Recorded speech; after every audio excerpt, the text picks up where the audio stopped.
Welcome to Figure Eight, where we feature inspiring stories of women entrepreneurs who have grown their businesses to 7 and 8 figures revenue.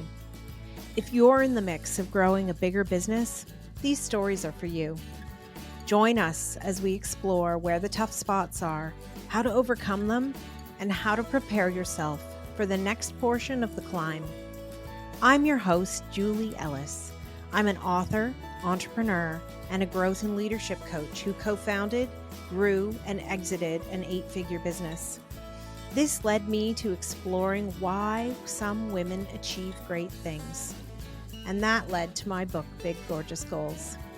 Let's explore the systems, processes, and people that help us grow our businesses to new heights. If you're interested in growing your business, this podcast will help. Now, let's get going. Hello, and welcome to this episode of Figure Eight. Today, I am speaking with Jill Knittel, and Jill is the founder of JK Executive Strategies, and they do recruiting all across the United States with best-in-class methodologies, processes, and she has really been able to scale this business up. And so what we think of as something that's, filling roles, she's really created a relationship-based business. And I'm super interested to talk with her today about the things that they are doing and why her firm is different. So welcome, Jill. Thank you. Thank you so much for having me, Julie. Thanks. I'm so excited to talk to you about this because you have been in this industry for a long time. I sure have. Yeah, I think since I was 2. Yes, you started when you were very young. Yes, exactly. But yes, I've been, almost 30 years, 25 years. Yeah. So it's been quite a long time with lots of changes and, lots of growing and just really the industry has shifted so significantly in my time that I've been here. And it must be interesting to look at that from so you know how much change there's been, so you can see that into the future there's probably a lot more change coming, and how you created a business to sort of try now to ride that wave of change, really. Yes, and it's been interesting because when I first started in the recruiting world, I started off as an accountant out of school, and then when I my first recruiting job, we literally faxed resumes, and my old boss, who hired me first back in 1998, actually a couple weeks ago just sent me a picture of my business card, and it didn't even have an email address on it. Right? It's Which in crazy. today's business world is unfathomable. Yes, it really is. Yeah. Yeah. So interesting. And so now you founded this business in 2017 Yeah. and started putting a team together. And what was this sort of impetus for you? What made you want to go and do it at that time?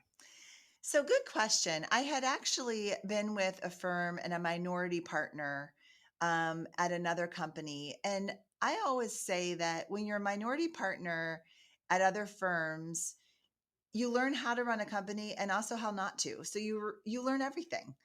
And at that time, I got to the point that I wanted to be able to create, in my mind, what I felt was a different way to go about recruiting and a different way. I think partner is an overused word in sales and things like that, but I think really kind of dig in with our clients so that together we're on the same side in being able to fill their positions. So the process that I created is very different than I've ever seen before, and it's really worked and created a lot of trust with our clients. Right. And that's changed sort of then the relationship from being transactional, kind of commoditized, to being a real relationship. Yes, and I think when I started this firm, so the way that staffing firms and recruiting firms have always, they say that the riches are in the niches, right? So if you start a recruiting firm, you have to specialize in, say, finance and accounting, or you have to specialize in legal or HR. And my approach was I want to specialize in our clients and their culture and learn enough about them so that we can fill any position within their company. So that instead of going to 3 or 4 different firms with different specialties, we know them so well that they're like, oh, yeah, just call JK. They know us. They know what kind of person we look for. They know our history and that type of thing. So we really dig deep with our clients when we initially bring on our first search to be able to understand all there is to know. And we say the good, the bad, the ugly, because we really want to make sure that when we're talking to positions, talking to candidates about positions, we can say, hey, these are the things that after 3 or 6 months, you're going to call and say, hey, I didn't know this, and it's really, really worked because our clients, I want to say, I should know the stat off the top of my head, but it is over 50% of our clients are repeat clients. Right. Right. So instead of that client being like, I need, 5 recruiters for the 5 major areas or however many, they're all coming to you and you're getting to know them and what kind of people are going to thrive in their environment. Yes. Yeah, because it's true. I mean, even the best employer doesn't always mean that that individual is going to fit in that culture Right. and be successful. Right. And that's why we spend time, it's funny because some firms, will bring in, a client will email a job description and all of a sudden the recruiters will start working on it. And to me, I don't know enough information at all from a job description. So a lot of it is, ask the questions, ask more, ask the whys. And especially with diversity recruiting and really a lot of focus with 30% of our positions come through not-for-profit world. And DEIB is so, so important. And us understanding the whys behind the qualifications helps us to be open in recruiting as well. So there's a lot that goes along with that when we have those next level conversations with our clients to understand where they're coming from. Yeah. And how then, so you started out with this idea that you were going to do something kind of different when you founded the firm. And Mhm. now you've grown to have a team of more than 13 people, Yeah. I think. Is Yeah. that right? Yeah. And so how, and relatively quickly, given, the way the world has been, that is really great and amazing. What is it like now? Because now you're not, I mean, you may still be doing some recruiting or having relationships with clients. I get that, but you're not in those day-to-day kind of details. Yeah, so that's probably been the biggest challenge because if I look back at when I started the company, I literally thought I'm going to work out of my basement. I'm going to do a few searches of a year and it's just going to be me. And then within 6 months, I was just so busy that I needed to bring on an employee. And then all of a sudden, I'm like, oh, I have to figure out how to do payroll and I have to do this and I have to do that. So we have grown, and I've been the lucky thing is because I grew up as an accountant, I was able to do my books, I was able to do the HR, I was able to really not have to have overhead money go towards those disciplines until I really needed to hire a controller. Now, granted, I did all my books on Sundays, but it works, and that's what you do as a startup entrepreneur. Now it's different because I have to think, where is the highest and best use of my time? And we really have had to grow. In order to grow, we've had to add so much process and so much structure in so that every search we deliver, our clients will know that no matter who's their who's their point person here, they will get the same service, the same reporting, the same quality from JK, no matter who it is. And so that's been great. And quite frankly, I have a couple great process brains on my team that have really helped me, and said, I'll take this, I'll tackle this part of our search. We hired a programmer to help us to pull reports directly out of our CRM. And so that has really helped. So technology has helped. AI has certainly helped, and really just streamlining and understanding the process function so that no matter what search it is, it's run the exact same way. Right. Yeah, and I think that's one of the hardest things about moving from, it being you to moving to, you have recruiters that are working is like getting everything out of your head. Yes. Right. And that's where I think we can all get into that trap of, well, no one's going to do it the way I do. Right. So I can't let go of this. Yes. And honestly, I have to. And so just from a leadership perspective, some of it is because I love it. So some of it is like, oh my gosh, I love when a company finds a phenomenal candidate through us and it goes together like a marriage, and because it's so exciting. But I also have to let my team feel that. And it's not mine to feel anymore. It's theirs to feel, because I always say to them, you're running a business on your desk. It's under the umbrella of here, but you are running a business. And so they have to feel empowered to be able to make those decisions.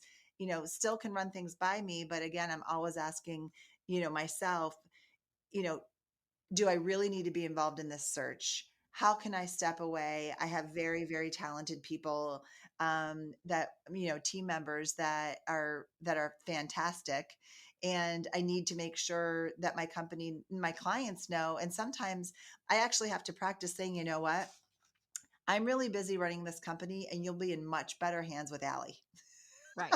Because Allie's actually going to wake up every day and think about the recruiting files she has on her desk. Exactly. And so Mhm. that's really what I had to get used to is, I would love to be able to introduce you to a member of my team. I'll sit with the intake, do the introduction and things, and I'll be here if they need me, but their 100% of their time is spent servicing you, and that's how it should be. Right. Yeah. Yeah, which is a great way of framing it in terms of and that you're always there, you're not going away, but you can't be that day-to-day Yeah. connection. Yeah. Because I have to now think about strategy, what gets us to 8 figures? What gets us to the next level? And if I don't think about that, we won't get there. No, and I think also if you keep messing in people's worlds that it work for you, they're not going to want to stay either, Right. right? So to get that high quality person and to train them well and let them do their job, you also need to back off and let them do their job. Yeah. Well, and that's also the aha moment that I had not too long ago, because, with so much focus in the business world around growth, there's awards for fast growing companies. There's awards for, fast growing WMBEs. And I particularly don't want to grow for the sake of growing, because I don't, I just feel like it sounds like, well, why would I want to grow? Is it ego? And I finally got to the sense that I was like, you know what? I need to grow because my team members need to be able to grow in their careers, and they need to be able to be in leadership positions, and they need to be able to take the job that I had 5 years ago to continue to elevate and to level up. And if I don't let that happen, you're right, they will leave. And so that's really been kind of an aha moment for me of, oh, I want to grow because I want to give them opportunity. I have phenomenal people under this roof and that want to go and want to grow. And I need to allow that to happen and really create that for them. Right. And so as you start to pull up in terms of, where your view of the business is, how do you let go and, how do you think about building those kind of barriers or decision points or, because that the day has gone when you know every little thing that's happening in the business. Yeah. I think first and foremost, you have to have a really, really great trusting relationship with your leadership team. So from that perspective, understanding that there's going to be things that land on the leadership team's desks that I might not have purview to, but I also have a trust that if they're not comfortable with where it's going, that they're going to be like, hey, I need about 5 minutes for you because I got to update you on a situation going on. And so having the trust to know that they will manage upward when they need to, and when they need their attention, your attention, they'll manage it. And I do have that trust, and I'm so lucky to have it, because there's really nothing. I don't wake up in the middle of the night wondering how a search is going, because if something's going wrong in a search, they'll let me know. Or if something's going wrong from a client perspective, they'll let me know. So it's not necessary. I don't necessarily feel that there's anything that any employees like we don't have a culture of fear or a culture of, oh my gosh, I made this mistake. Mistakes are how you learn in my mind. So for me, as I just want to know what the mistake was, how you fixed it, if you need my help, and then we move on. Yeah. Yeah, which is a great way to give people sort of the power to, they build the trust, they have the training, and then you kind of take off the training wheels and let them go. Yeah, absolutely. And you have to do it. And it can be hard because, again, like I said, it's fun. But now when I think about, okay, strategically, where are we going now? Where are our processes broken? Where do we need to level up for the next phase of growth? That type of thing. And that's where I need to spend my time. Right. Yes. And so that's a real shift too in terms of, I don't know, why we start businesses and what our jobs end up being as we grow and change, and the business has different sort of needs from us. Yeah, and I mean the needs back when I started were clients, and they still. I mean, I would say I'm still very very involved in bringing in searches and clients and sales, if you would call it that. But a lot of what we end up doing is consulting to our clients. So a client called me, a potential client called me about a week ago, and he said, 3 or 4 people have told me I need to sit down with you, and I just need help looking at my org chart. And so it's not necessarily a conversation that is a, hey, I have a job opening. It's, hey, can you look at my org chart?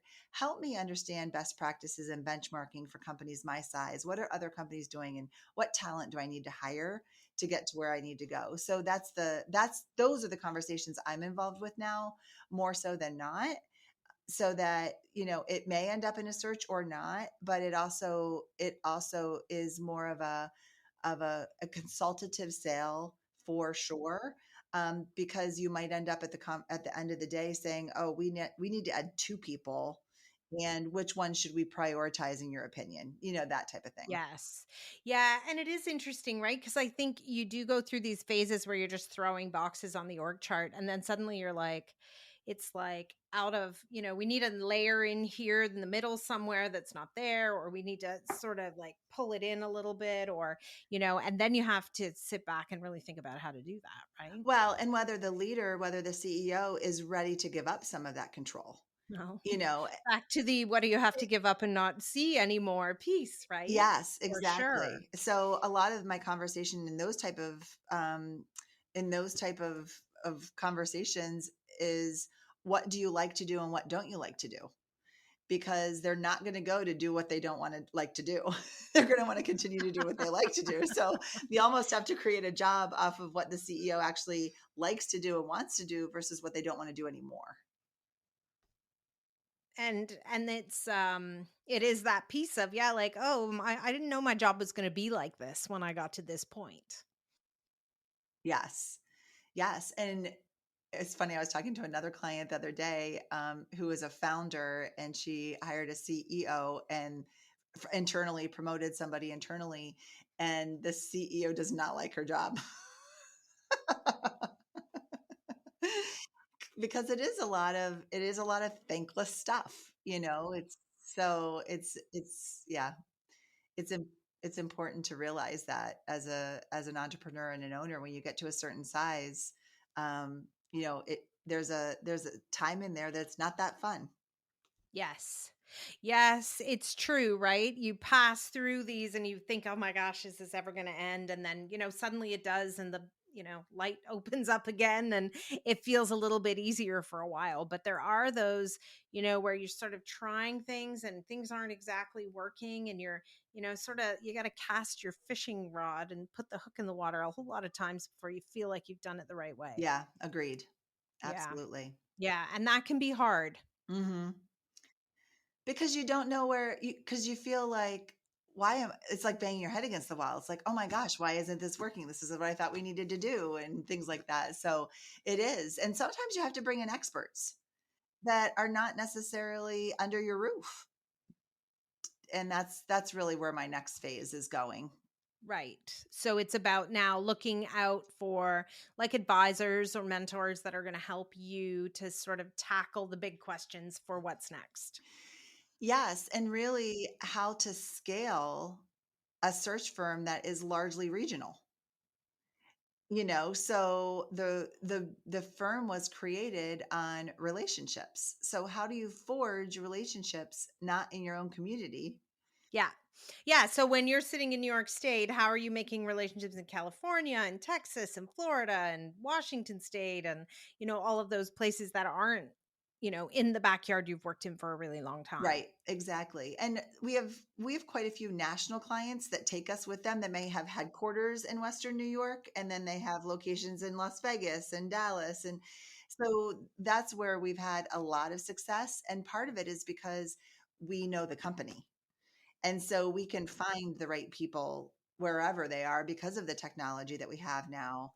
But it's those new relationships. And I think a lot of consulting or smaller service businesses kind of run into this. And that's really kind of where our next phase is and what I'm really excited about Hmm. now. That is exciting. Yeah, and because you seem like you've conquered the other part of scaling, which is like the process part, right? Like that's hard for some entrepreneurs. The We have to do it the same way over and over and over again is one challenging point for a lot of people. And then the other is, okay, great, we've got that, but we need more feeding into the funnel at the top so we can do it the same way over and over and over again. Yes. And that's the Yeah. thing, like we can replicate, I can probably add another 10 people to gin up the engine, so to speak, that will all be very, very personalized. So just because we do it the same way doesn't mean it's not personalized. But how do we get there? Because we know that it all works. We know our process works. We know we're very successful. We just yeah. So that's the What's the next layer of like business development and relationship making that needs to happen to really then scale up, yes, that volume of clients as opposed to the postings that you're handling? Okay. right, right. And then probably at some point the process you have ends up getting tweaked a little bit Hmm. based on more volume as well, right? Hmm. Because those are all sort of normal, like you fix the process, you bring more volume, you fix like it's typically like a bit of a staircase, right? Yes, yes, absolutely. Yeah. Yeah, it's interesting. Now, we were talking earlier about the process you have with your team, and I'm curious to talk about how that works with the start, stop, continue conversations that you have with people. Oh, sure. Because I think, one of the things that happens to us also as entrepreneurs as we start scaling up businesses is suddenly we have big teams that we might not have thought about when we had the idea. Like when you thought you were going to be recruiting in your basement. Right. Did you think you would have such a big team and plans to make it even bigger? No, and you're right. And I think that one of the things that I've realized early on is I hire for attitude and fire in the belly way more than I do for former recruiting experience. And I can teach recruiting, I can teach our process. We're very, very different than other firms. So, from that perspective, I can teach that. So, I bring in really, really bright people. And the most important part of it is that I need to listen to them and I need to provide um, the space to be able to listen to them. So I created a process that we do every year, and I've done it since the first year. Um, and I do it in February, and it's the start, stop, continue meeting. So the questions that I ask are, uh, what should we start doing? What should we stop doing? And what should we continue doing? And then I ask, if you left here today, why would you leave? Because that'll give me the real feeling about how they're feeling about their job. And then the second question is, if you ran this company, what would you do differently? And it has really provided some great ideas. It's provided some brainstorming around things that I heard consistently across all team members. And it's allowed for dialogue to let some of the some of the youngers or less experienced know that I actually care what they have to say, and what they have to say is really valuable. Now, I will also say some of it's really hard to hear. So of course, when you have your own company, you want it to all be perfect. Well, it's not all going to be perfect all the time, every day. So, what I hear what they need, I hear what they want. I mean, things like, I'd really like to have a treadmill in the kitchen.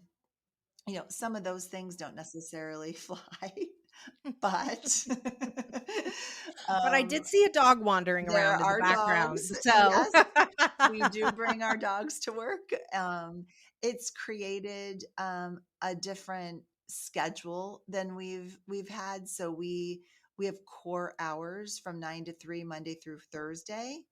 Um, and those core hours are when people need to be in the office, but they can come in at 7, leave at 3, come in at 9, leave at 5, whatever that they need to do for their lives. And then Fridays, we work from home in the mornings. And if our work is done, we sign off at noon. And the thing is about a firm like this, and I understand that not all companies can do it because we're not a manufacturing facility, we're not, home healthcare, but people, we're always working all the time because we're tied to our phones. So it's not like if an offer was going to be made through one of our clients on a Friday that we wouldn't be answering the phone. It just allows people to maybe potentially travel on Thursday evenings, work in the morning for half day, and then have a whole long weekend with their families or something like that. So it allows for more flexibility, and I think just more freedom to live their lives the way that they want to.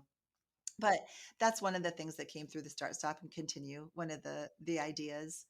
Um, you know, we also do we also do a lot of work around our personality profiles. So we use the DISC, we use the Enneagram. So some of the suggestions have come, like we should do them more, or we want to hear from you about X, Y, and Z. Because there's so much information out in the world right now about AI and things like that. We decided to do a Wednesday afternoon meeting. We call it, what did we call it? Brews and Learn.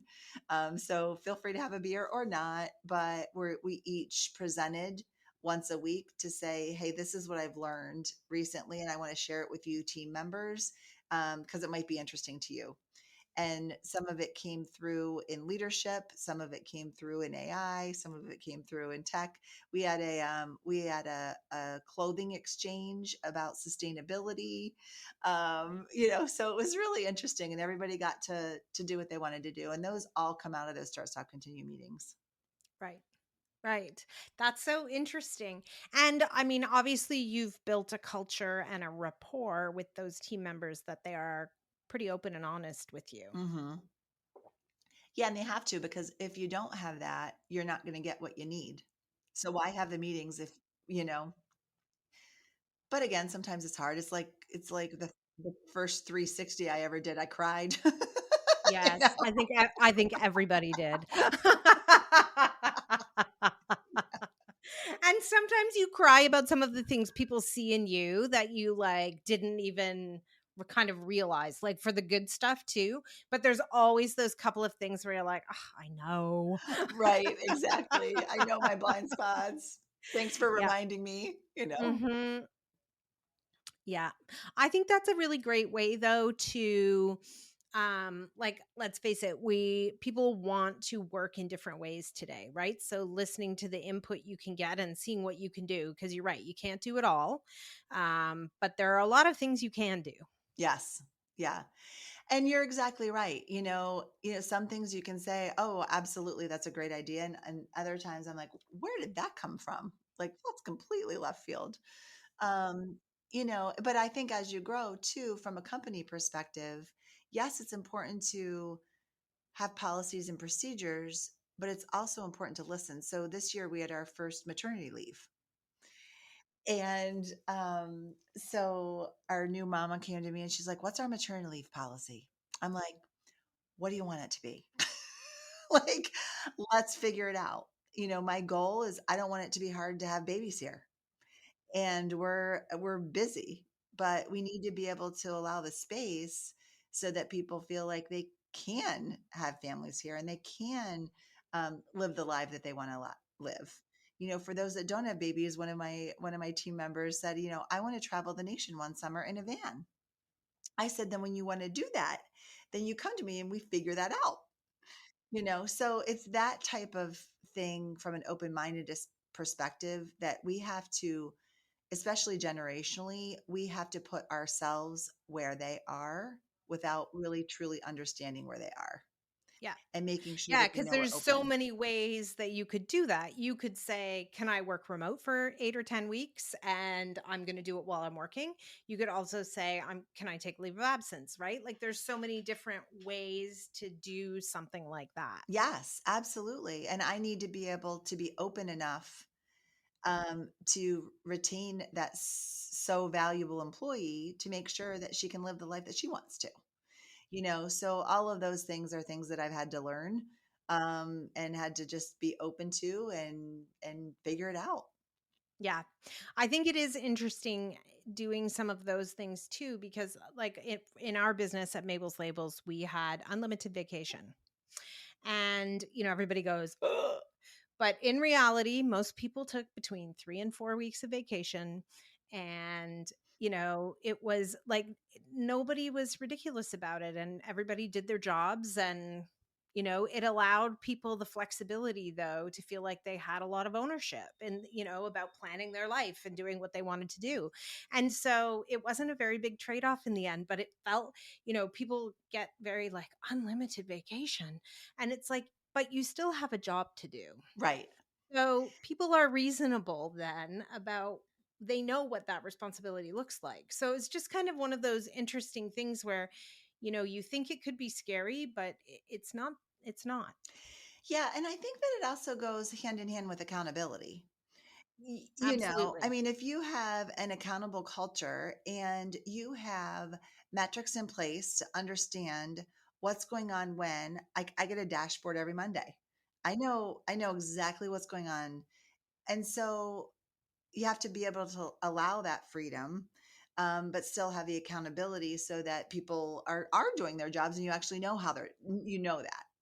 Yes. And ultimately, I think a little bit more responsibility ends up falling back on you, as if you hire somebody who can't fit that culture of accountability and do what they're supposed to do, they're probably not going to resign. So you're probably going to have to move them along. Yeah. Right. And that's like a shift in how you kind of work with things, because people want to knock off Fridays at noon. Right. And, 99% of them are going to finish what they need to do before they do. But if they're not, then it ends up falling back to you to be the person who has to manage that and Right. all the things that go with it. Right. Right. And it's almost interesting because we have such a team concept. So every single search that comes in, either a two-person team or a three-person team works on it. So if somebody is on vacation, people pick up.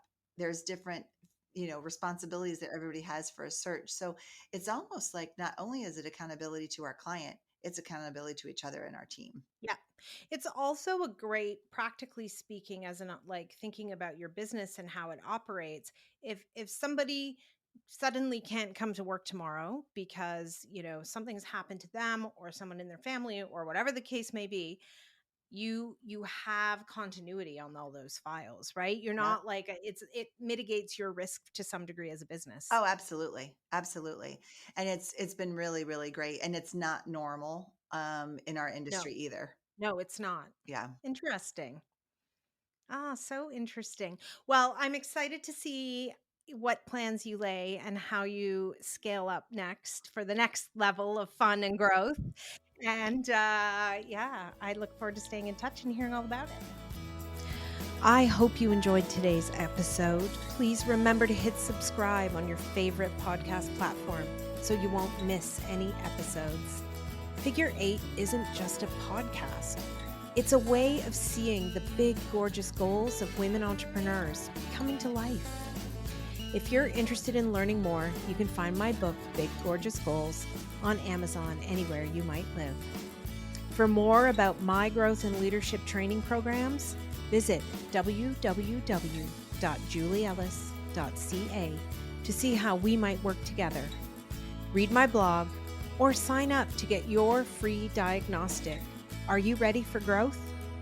Once again, that's www.julieellis.ca. When we work together, we all win. See you again soon for another episode of Figure 8.